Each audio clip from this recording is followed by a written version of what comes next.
Happy fall, everyone. Well, almost fall. We are very close to September.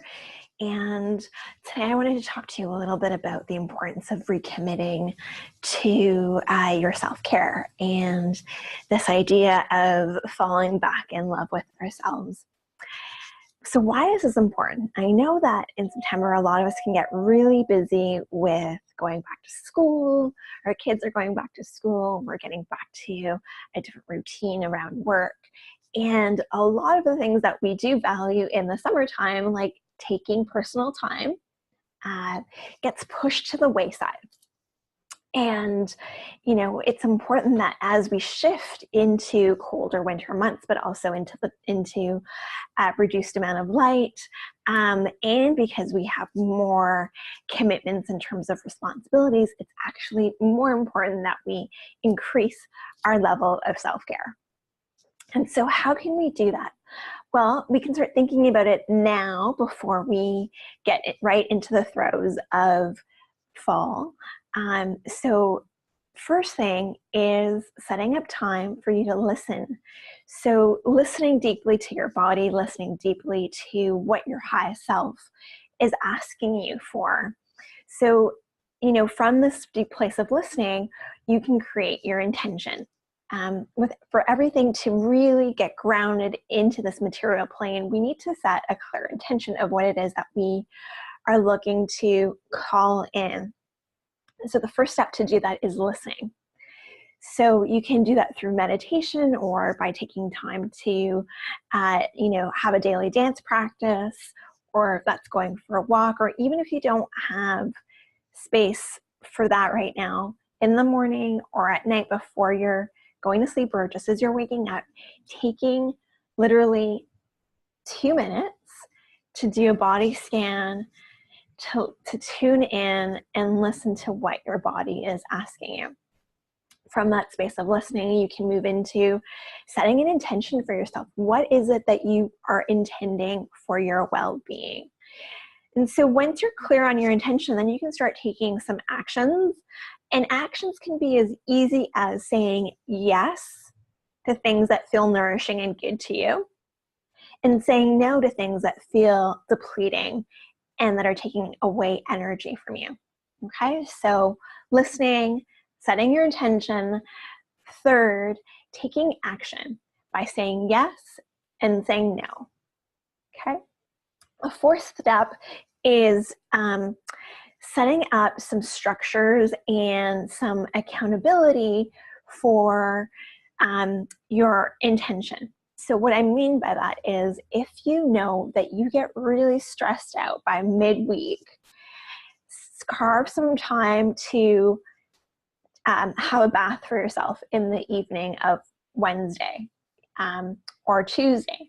And that way Wednesday comes around and you feel like you've nourished yourself, like you feel like the cup is a little bit more full than what it was, and then it's going to get you through the week. It could be, listening to a podcast. It could be having a conversation with a friend, even if it's a 10-minute conversation to check in and just debrief and, have a sounding board for yourself. So setting up some accountability.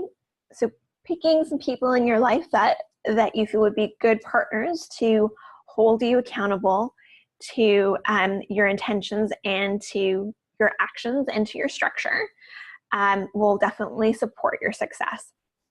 So listening, what was my other one? Listening, intention, action, accountability. So, and structure. So structure can be setting those things in your schedule. Like, okay, today I'm going to go to a Reiki restorative class, or I'm going to go dance with Liz in her 6-week series, or whatever it is. So once you have those windows kind of in place, it's harder to put it aside than if you didn't have those things in place. Now, we will falter and definitely won't sometimes keep these commitments to ourselves. But the first thing that I say to all my coaching clients is that awareness is the first step in change. So maybe you don't go to a class that you've put in your schedule for. And that's okay. This is not about creating guilt. It's not about saying, oh, I'm bad because I didn't, keep my commitment of self-care for myself. It's about realizing, okay, what else is at play here? Is it that I'm just, that I'm stuck in this pattern of putting other people above myself? Or is it that, I got stuck on transit and I was, really hungry and I just wanted to go home? Those are all, acceptable. There's nothing wrong in shifting. We all find different pieces that need to be taken care of. And so if you don't make that class that day, that's okay. The biggest piece here is to become aware of why you're not making it to that class that day and taking possibly a larger look at to see what patterns might be at play. Okay, so I'm wishing you all an amazing fall.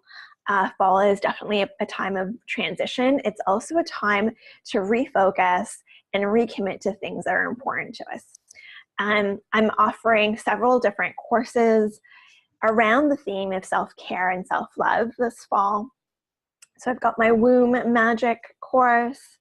It's a four-part course that runs from September until December.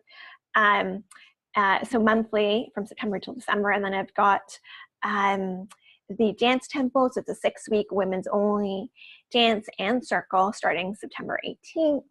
And then I have Reiki for self-care. It's a 1-day training where you learn how to really use the energy of Reiki for self-healing. And it's super powerful. So that's on September 29th.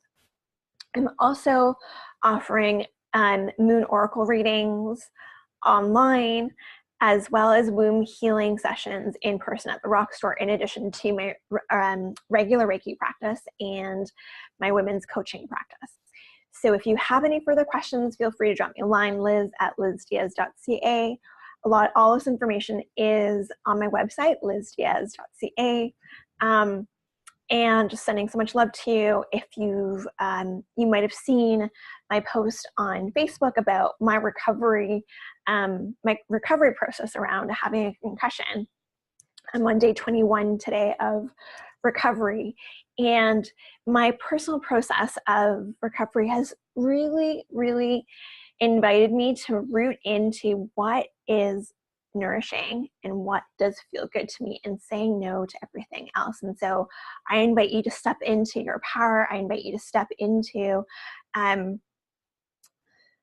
this place of inner trust and knowing that as you say no to things, space will be created for things that really are in your highest good and will actually elevate and expand you.